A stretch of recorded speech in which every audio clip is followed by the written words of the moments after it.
Hello नमस्कार दोस्तों, welcome back to my YouTube channel. आप सभी का अपने यूट्यूब चैनल में बहुत बहुत स्वागत दोस्तों। तो आइए चल हम लेकर के आए हिंदी के प्रश्न जो कि आपके एग्ज़ाम के लिए रहने वाले हैं, बहुत ही महत्वपूर्ण। ठीक है, तो देखते हैं पहला प्रश्न इसमें से क्या कह रहा है। कह रहा है प्रश्न करके परेशान करना, इसके लिए उचित मुहावरा है। दोस्तों, प्रश्न करके परेशान करना, इसके लिए उचित मुहावरा क्या है? ऑप्शन के अकॉर्डिंग आप लोग अच्छे से ध्यान दें। बताइए, खोपड़ी खाना, खोपड़ी खुजलाना, या खोपड़ी मारना, या फिर इनमें से कोई भी नहीं। दोस्तों, प्रश्न करके परेशान करना का मतलब होता है खोपड़ी खाना। कहते नहीं अचानक तुम मेरी खोपड़ी मत खाओ, तो ए ऑप्शन इसमें करेक्ट हो जाएगा। ठीक है, चलते हैं अगले प्रश्न की तरफ। अगला प्रश्न हमारा कह रहा है मैं छुपाना जानता तो रिक्त स्थान मुझे, फिर से रिक्त स्थान है, फिर समझता, रिक्त स्थान की पूर्ति कीजिए। तो बताइए दोस्तों, मैं छुपाना जानता तो यहाँ पर क्या भरा जाएगा? मैं छुपाना जानता तो लोग मुझे पशु समझता, या फिर मैं छुपाना जानता तो लोग मित्र मुझे धूर्त समझते या समझता। तो क्या होगा?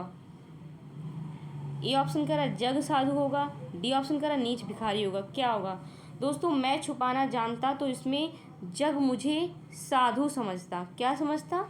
साधु समझता। तो इसमें सही ऑप्शन जो होगा आपका सी हो जाएगा। ठीक है, अगर मैं छुपाना जानता तो जग मुझे साधु समझता। ठीक है, तो सी ऑप्शन आपका सही है। चलिए थर्ड नंबर प्रश्न पे, तीसरा नंबर प्रश्न क्या कर रहा है हमारा? कह रहा है मनोहर का समानार्थी शब्द है। बताइए, मनोहर का समानार्थी शब्द क्या होगा? रोचक, दास्ता, सुहावना, या फिर दिलचस्प। दोस्तों, मनोहर का जो समानार्थी शब्द है वो है सुहावना। क्या है? सुहावना। ठीक है, इसमें भी सी ऑप्शन आपका करेक्ट हो जाएगा। आइए फोर्थ नंबर प्रश्न पे, कह रहा है आटे दाल का भाव मालूम होना मुहावरे का अर्थ है। दोस्तों, आटे दाल का भाव मालूम होना मुहावरे का क्या अर्थ होगा?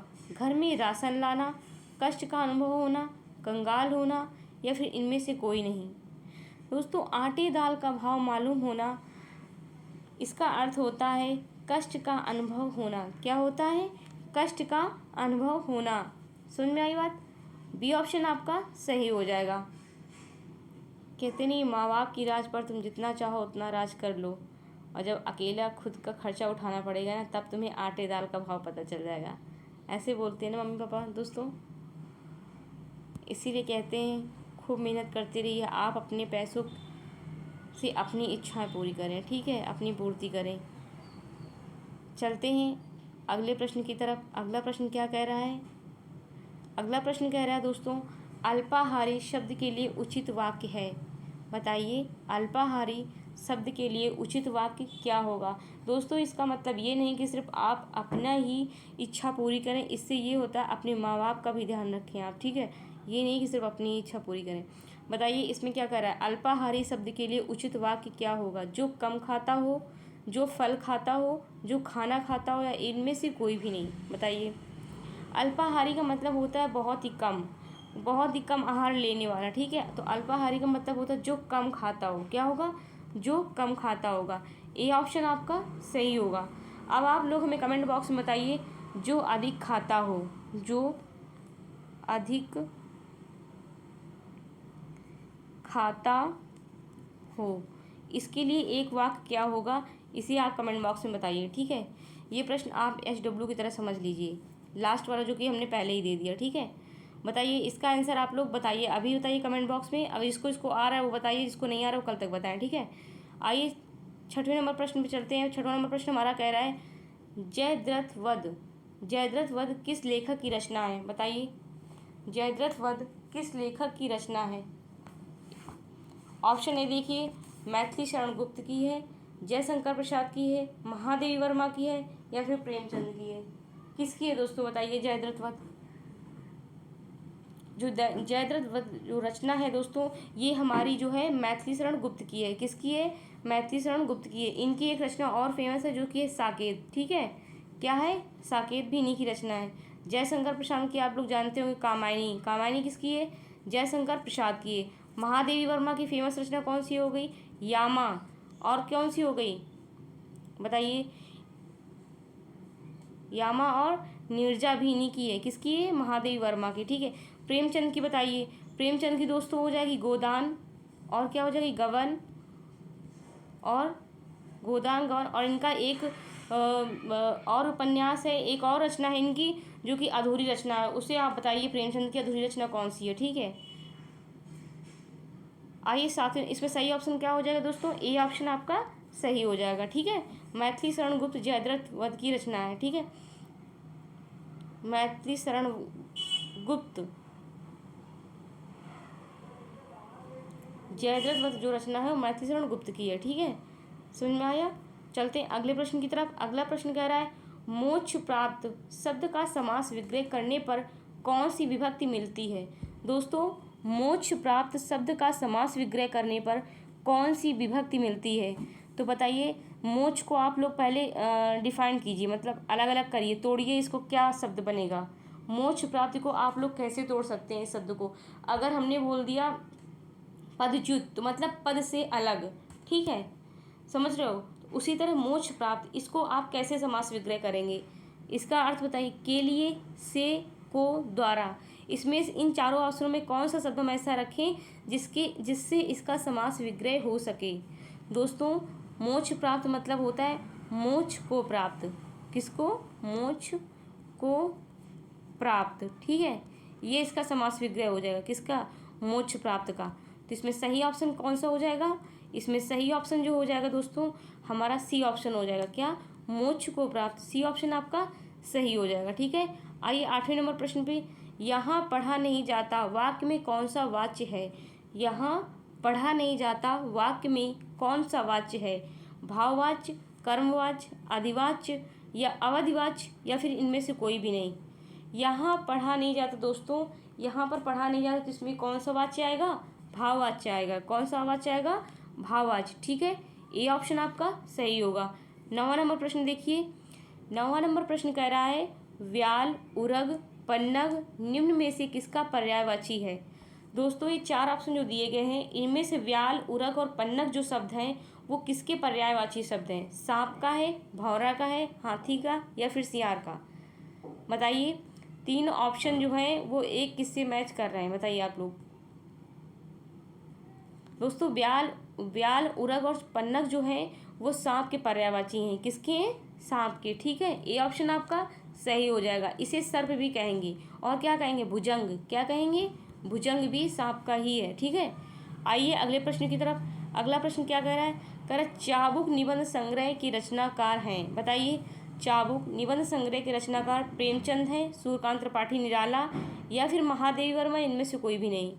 चाबुक निबंध संग्रह के जो रचनाकार हैं वो सूर्यकांत त्रिपाठी निराला हैं। कौन है? सूर्यकांत त्रिपाठी निराला। बी ऑप्शन आपका सही हो जाएगा। ठीक है, गर्दन उठाना किस मुहावरे का अर्थ है? बताइए, गर्दन उठाना किस मुहावरे का अर्थ है? पीछा छुड़ाना, प्रतिवाद करना, नुकसान देना, या फिर इनमें से कोई भी नहीं? दोस्तों, गर्दन उठाना मुहावरे का जो अर्थ है वो प्रतिवाद करना। क्या है? प्रतिवाद करना। बी ऑप्शन आपका सही होगा। ठीक है, आइए अगले प्रश्न की तरफ। अगला प्रश्न का निर उपसर्ग से बना शब्द है। निर उपसर्ग से बना शब्द कौन सा होगा? निर्भय, निहत्था, या फिर निश्चित, या फिर इनमें से कोई भी नहीं? निर उपसर्ग से जो बना प्रत्यय है दोस्तों वो निर्भय हो जाएगा। क्या हो जाएगा? निर्भय। ए ऑप्शन आपका सही होगा। ठीक है, 13 नंबर प्रश्न देखिए। धर्म विमुख, क्या लिखा है? धर्म विमुख, यानी जो धर्म से विमुख हो जाए, अपने धर्म से विमुख होने वाले को हम क्या कहेंगे? उसे हम क्या कहेंगे? बताइए, एक उसका समास विग्रह क्या होता है? धर्म विमुक्त शब्द में प्रयुक्त समास कौन सा है? कर्म तत्पुरुष है, या फिर अपादान तत्पुरुष है, अधिकरण तत्पुरुष है, या फिर इनमें से कोई भी नहीं? बताइए दोस्तों, धर्म विमुख का पहले संधि विच्छेद कीजिए, फिर उसके बाद समझ में आएगा कि ये कौन सा समास के अंतर्गत आएगा। ठीक है, सॉरी, जैसे हमने अभी बताया पदच्युत, तो पदच्युत का मतलब होता है पद से अलग होने पर। ठीक है, उसी तरह धर्म विमुख जो होता है अपने धर्म से विमुख होना, अपने धर्म से मुंह मोड़ना, एक तरह से, समझ रहे हो? तो क्या हो जाएगा इसका? कर्म तत्पुरुष होगा, या फिर अपादान, या फिर अधिकरण। इसमें भी दोस्तों क्या आएगा, अपादान तत्पुरुष आएगा। कौन सा आएगा, अपादान। ठीक है, बी ऑप्शन आपका करेक्ट हो जाएगा। सी ऑप्शन के अंतर्गत आइए, सी नहीं है सॉरी, 14 नंबर प्रश्न पे आइए। ये कह रहा है कि उदक किस शब्द का पर्यायवाची है। बताइए, उदक किस शब्द का पर्यायवाची है दोस्तों, जल का, नदी का, झील का या फिर पहाड़ का। उदक जो है हमारा जल का पर्यायवाची है। किसका है, जल का। जल को और क्या बोलते हैं, नीर बोलते हैं, तोय बोलते हैं, और क्या बोलते हैं, अम्ब बोलते हैं। क्या बोलते हैं, अम्ब। ठीक है, अम्ब भी नीर को बोलते हैं। ठीक है, तो इसमें सही ऑप्शन क्या हो जाएगा, ए ऑप्शन आपका करेक्ट हो जाएगा। आइए 15 नंबर प्रश्न पे। 15 नंबर प्रश्न कह रहा है किस शब्द में दीर्घ संधि नहीं है, कुशासन में, वर्षात में, कपीश में या फिर इत्यादि में। किस शब्द में दीर्घ संधि नहीं है दोस्तों, इत्यादि शब्द में दीर्घ संधि नहीं है। डी ऑप्शन आपका करेक्ट हो जाएगा। ठीक है, इत्यादि शब्द जो है उसमें दीर्घ संधि नहीं है। ठीक है, समझ में आया। कुशासन, वर्षात और कपीस, इन तीनों में दीर्घ संधि है। बाकी जो डी ऑप्शन इत्यादि वर्ड है, इत्यादि शब्द जो लिखा है आपका, इसमें दीर्घ संधि नहीं है। ठीक है, आइए 16 नंबर प्रश्न पे। कह रहा है संज्ञा तथा विशेषण से बनने वाली क्रिया, संज्ञा तथा विशेषण से बनने वाली क्रिया कहलाती है। क्या कहलाती है दोस्तों, संज्ञा और विशेषण से बनने वाली क्रिया हमारी क्या कहलाती है, यौगिक क्रिया, नामधातु क्रिया या फिर सकर्मक या फिर इनमें से कोई भी नहीं। बताइए, संज्ञा और विशेषण से बनने वाली क्रिया क्या कहलाती है। आंसर बताइए दोस्तों, क्या कहलाएगी, यौगिक, नामधातु, सकर्मक या फिर इनमें से कोई भी नहीं। दोस्तों संज्ञा तथा विशेषण से बनने वाली जो क्रिया हमारी होती है वो नाम धातु कहलाती है। क्या कहलाती है, नाम धातु क्रिया कहलाती है। ठीक है, इसमें बी ऑप्शन आपका सही हो जाएगा। ठीक, समझ में आया। और चलते हैं अगले प्रश्न की तरफ। अगला प्रश्न कह रहा है हमारा, आम, यह आम मीठा है। क्या है, यह आम मीठा है। इस वाक्य में मीठा कौन सा विशेषण है, विधेय विशेषण, सार्वनामिक, प्राविशेषण या फिर इनमें से कोई भी नहीं। दोस्तों प्राविशेषण जो वो होता है जो विशेषण की विशेषता बता दे। ठीक है, जो विशेषण की विशेषता बताए वो प्राविशेषण कहलाता है। अगर हमने आपसे कहा विशेषण किसे कहते हैं दोस्तों, विशेषण जो संज्ञा और सर्वनाम की विशेषता बताएं उसे विशेषण कहते हैं। और अगर हमने कहा विशेषण और प्राविशेषण किसे कहते हैं, प्राविशेषण उसे कहते हैं जो विशेषण की विशेषता बताए। समझ में आया। एग्जाम्पल देख लीजिए, जैसे हमने कह दिया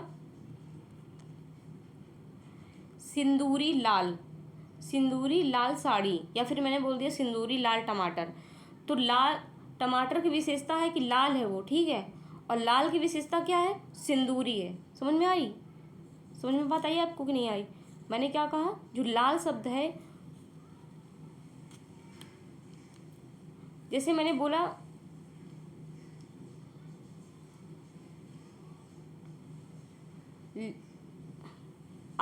मैंने जो अभी बोला था कि सिंदूरी लाल, तो सिंदूरी लाल का मतलब ये हुआ जो लाल है वो लाल विशेषता बता रहा है टमाटर की या फिर साड़ी की ले लो। ठीक है, सिंदूरी लाल साड़ी, तो लाल हमारी विशेषता हो गई। और प्राविशेषण कौन सा हो जाएगा, सिंदूरी हो जाएगा। ठीक है, ऐसे समझ में आया आपको। उसी तरह इसमें क्वेश्चन अलग से पूछा गया है कि यह आम मीठा है। वाक्य में मीठा कौन सा विशेषण है दोस्तों, वाक्य में जो मीठा विशेषण आएगा ये विधेय विशेषण आएगा। क्या आएगा, विधेय विशेषण। इसमें ए ऑप्शन आपका सही हो जाएगा। ठीक है, आइए 18 नंबर प्रश्न पे। कह रहा पुष्प का तद्भव रूप है। बताइए, पुष्प मतलब क्या होता है, फूल। समझ रहे हो बात को। तो पुष्प हमारा तत्सम शब्द हो गया, इसका तद्भव रूप पूछ रहा है दोस्तों, फूल, पौधा, पंखुड़ी, पुष्प। क्या हो जाएगा, पुष्प का तद्भव हो जाएगा फूल। क्या हो जाएगा दोस्तों, फूल हो जाएगा। ये ऑप्शन आपका सही हो जाएगा। ठीक है, और ये पुष्प कौन सा शब्द है, ये पुष्प शब्द जो है वो तत्सम है। कौन सा है, तत्सम है। ठीक है दोस्तों, आइए 19 नंबर प्रश्न पे। 19 नंबर प्रश्न कह रहा बिहारी में कौन सा प्रत्यय है, बिहारी में कौन सा प्रत्यय है, री, बुहार, ई या फिर इनमें से कोई भी नहीं। बिहारी में जो प्रत्यय है दोस्तों वो ई प्रत्यय है। क्या है, ई, बड़ी ई प्रत्यय है। सी ऑप्शन आपका सही होगा। आइए अगले प्रश्न की तरफ। ये रहा हमारी वीडियो का लास्ट प्रश्न। हमारी वीडियो समाप्त होने वाली दोस्तों। बताइए, प्रख्यात में प्रयुक्त उपसर्ग है। प्रख्यात में प्रयुक्त उपसर्ग क्या होगा? प्रा है, ता है या प्रक है, या फिर इनमें से कोई भी नहीं? बताइए दोस्तों। प्रख्यात में जो उपसर्ग है वो प्रा उपसर्ग है। कौन सा है? प्रा उपसर्ग है। ठीक है दोस्तों, प्रा हमारा क्या है? उपसर्ग है। इसमें सही ऑप्शन जो हमारा है वो ए ऑप्शन सही होगा। ठीक है दोस्तों, तो हमारी वीडियो आप समाप्त हुई। Thanks for watching my video. जय हिंद, जय भारत, वंदे मातरम। आप लोग अपना ध्यान रखें, खुश रहें, मस्त रहें और स्वस्थ रहें। ठीक है, all the best and take care.